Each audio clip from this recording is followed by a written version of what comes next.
Eu gostaria de, inicialmente, agradecer ao convite da professora Penha para estar aqui nesse evento, que é um evento que parece muito festejado, muito dialógico, muito polifônico, não é? A gente viu agora pela amanhã.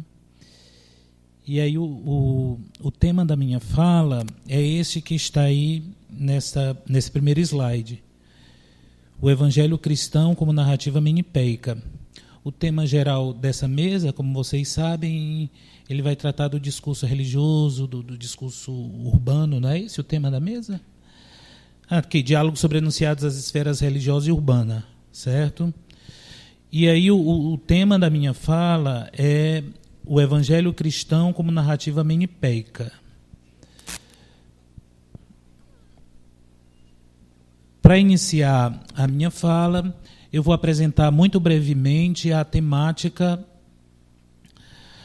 agora, certo? E aí eu preparei também esses slides para tornar minha fala mais didática, mais fluente, porque eu me conheço, falo demais, e aí tem esse tempo também muito pequeno, e aí talvez esses slides podem me ajudar a organizar e sistematizar um pouco o que eu quero falar para vocês nesta manhã, certo? Então, o tema da minha fala é a caracterização do Evangelho Cristão como exemplar da narrativa menipeica. Eu tenho como objetivo desta fala, portanto, mostrar através das indicações de Bakhtin 2002, e aqui o Bakhtin 2002 é o Problemas da Poética de Dostoiévski, sobretudo, né?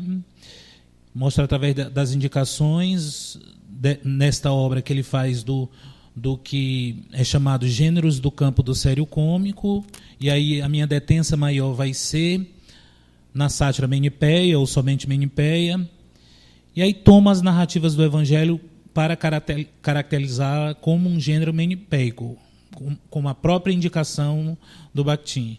Essa minha fala aqui, portanto, é um resultado parcial do que eu desenvolvi no meu estágio de pós-doutoramento. E aí, como não poderia deixar de ser, a base teórica que sustenta essa minha fala vem de Bakhtin, em especial do que Morrison e Emerson chamam obras do carnaval, né? Porque se há uma teoria na perspectiva bakhtiniana que tem toda uma sistematização e na qual Bakhtin gastou muito tempo para discuti-la, é a teoria da carnavalização. Então, essa discussão ela está distribuída em várias obras, né? No Problema da Poética de Dostoiévski, que é em especial a obra em que eu vou me deter aqui, mas essa discussão está no que foi a tese do Bakhtin, né? A cultura popular na Idade Média, Renascimento, o contexto de François Rabelais, como também essa discussão está em questões de literatura estética, né? E até mesmo na tradução do Paulo Bezerra de Estética da Literatura, Estética da Criação Verbal, né? Tem uns textos lá no finalzinho que estão como um apêndice em que também há essa discussão. De forma que, como vocês veem, essa obra foi bastante discutida por Bakhtin, amadurecida por Bakhtin, né? E aí eu vou me centrar, como eu disse, em especial nesta obra, Problema da Poética de Dostoiévski, que daqui por diante eu vou chamar de PPD. Então, eu feita essa apresentação, eu quero mostrar, antes de entrar na análise propriamente dita, eu quero mostrar o interesse de Bakhtin pelo texto cristão, né? Como é que, em especial na sua teoria chamada teoria da carnavalização. Então, como é que a discussão sobre o texto bíblico, em especial o dos evangelhos, entram nessa teoria da carnavalização, né? Parece até um pouco escandaloso, né? Essa junção de carnaval com evangelho. Mas há duas formas da presença dos textos cristãos bíblicos adentrarem na teoria da carnavalização. Uma primeira é quando o texto bíblico carnavaliza, satiriza, coloca o mundo ao revés. E aí, nesse caso, ele se constitui como uma das fontes mais arcaicas dos gêneros carnavalescos, como Bakhtin diz textualmente no PPD. Uma outra forma de o evangelho se mostrar nessa obra é quando ele é carnavalizado. E aqui ele é parodiado como forma de criticar e satirizar as doutrinas e ideologias da igreja oficial do período medieval e renascentista. Eu estou me referindo, em especial, à cultura popular na Idade Média e no Renascimento, o contexto de François Rabelais. Né? Doravante eu vou chamar de CPMR. Né? O nome da obra é grande, a tradução em português ficou esse nome grande. Né? Em inglês ficou mais curta, eles colocaram Rabelais e Seu Mundo, mas tradução para o português. Mas eu gosto mais da tradução do português, porque ele dá essa ênfase da cultura popular, que é o que Bakhtin mais destaca nesta obra. Né? Mas não é ela em especial em que eu quero me deter hoje. Muito bem, esta é uma das formas, ou uma das formas do Evangelho se mostrar na discussão de Bakhtin sobre a teoria da carnavalização. Uma outra coisa que é preciso dizer é que os principais gêneros narrativos da literatura cristã antiga, o Evangelho, os Feitos dos Apóstolos, o Apocalipse e a geografia dos santos e mártires estão relacionados à aretologia antiga que nos primeiros séculos da nossa era desenvolvesse na órbita da Menipeia. Isso é uma citação textual, ipsis literis, de uma passagem que está lá no PPD. Vejam, portanto, essa primeira indicação de Bakhtin de que o Evangelho, né, de que o Evangelho cristão, e aí ele não aponta somente o Evangelho, né, feito dos apóstolos, que seriam os Atos dos Apóstolos, mas também Apocalipse e outros textos também estão desenvolvidos nessa órbita da chamada sátira menipeia, sobre a qual eu falarei um pouco mais na frente. Mas tem uma passagem também na obra Cultura Popular, em que ele diz: numerosas liturgias paródicas, liturgia dos beberrões, liturgia dos jogadores, etc., paródias das leituras evangélicas, das orações, inclusive as mais sagradas, como o Pai Nosso, Ave Maria, das litanias, dos hinos religiosos, dos salmos, assim como as diferentes sentenças do Evangelho. Vejam como a menção ao Evangelho está muito presente, né? Escreveram-se testamentos paródicos, testamento do porco, testamento do burro, epitáfios paródicos, decisões paródicas dos concílios. Esse gênero literário quase infinito estava consagrado pela tradição e tolerado em certa medida pela Igreja. Então, essas duas citações iniciais é só para mostrar rapidamente como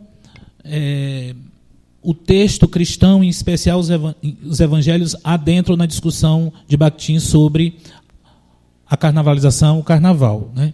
Então, como a gente pode ver, destas duas maneiras que eu mostrei aí, através dessas citações, uma tirada do PPD e outra do CPIMR, destas duas maneiras de a literatura cristã se apresentar na teoria Bakhtin sobre a carnavalização, é preciso dizer que, para o foco dessa análise hoje, agora, nesta manhã, interessa-nos investir na análise da primeira forma de carnavalização nos textos bíblicos, procurando assim desenvolver a ideia de que Bakhtin deixou apenas esboçada. E aí eu trago mais algumas passagens, e agora, em especial do PPD, várias passagens em que ele enfatiza essa ideia de que os evangelhos cristãos, e ele fala mesmo dos evangelhos apócrifos, mas a minha atenção em especial que se volta para o evangelho cristão. Muito bem, então aqui tem uma série de passagens em que ele mostra isso, né? Então, outras passagens significativas do PPD que mostram o Evangelho como um tipo de menipeia. Ele diz, na página 97 da obra, a sátira menipeia exerceu uma influência muito grande na literatura cristã do período antigo. Uma outra passagem, os principais gêneros narrativos da literatura cristã antiga, é aquela mesma passagem que eu li anteriormente. Vou passar um pouco por ela. Em outro momento ele diz, é também de grande importância a penetração transformadora da menipeia nos gêneros narrativos da literatura cristã antiga. Mais à frente ele diz, a literatura narrativa cristã antiga, independente da influência, repetiu aí, da menipeia, também foi alvo de carnavalização. Basta lembrar a cena de coroação e estronamento do rei dos judeus. Ele faz menção exatamente a uma passagem em que Jesus é coroado com espinhos, né, em que é posto lá na cruz o rei dos judeus. Como a gente percebe, Bakhtin era um leitor da Bíblia, né? E os biógrafos estão aí para dizer que Bakhtin era o Clark Hawkes diz assim, Bakhtin era um homem de igreja, né? Era um cristão, né? E estudou também Dostoiévski, que era um cristão. Então, através dessas indicações, a gente percebe como o texto bíblico, né, estava ali muito próximo de Bakhtin. E aí ele usa esse texto bíblico, né, como uma forma também de identificá-lo como uma sátira menipéia. Uma outra passagem, para a gente terminar esse momento, ele diz, nos gêneros cristãos, bem como a menipéia, reveste de imensa importância organizadora a aprovação da ideia do seu portador, a aprovação por sedução e martírio, né? Então, através dessas passagens, a gente, portanto, consegue visualizar como Bakhtin se interessou pelo texto bíblico. E aí, continuando, eu desde o início falei sobre a sátira menipéia, e aí é importante que a gente dê notícia, ainda que rapidamente, sobre esse gênero. Bakhtin, ao falar sobre a sátira menipéia, ele a identifica como um gênero, e não como a sátira menipéia relacionada a Menipo, né? Menipo de Gádara, lá no 2º século antes de Cristo. Bakhtin, quando vai tratar da sátira menipéia, ele está tentando mostrar a arcaica do gênero romance, em especial de Dostoiévski, para dizer que Dostoiévski vai atualizar esse gênero que tem sua história atrelada ao período antigo. Então, ele vai fazer toda essa trajetória, não é? E aí ele vai falar desses gêneros do campo do sério cômico, que em grego seria spoudegelion, eu acho que é esse o termo, né? Então, o gênero sério cômico nem é um gênero sério, como era a tragédia, nem é cômico, como era a comédia. Então, ele dá essas 3 vias para a criação do romance. E é a partir daí que ele começa a discutir vários gêneros do campo do sério cômico, em especial o diálogo socrático e a sátira menipéia.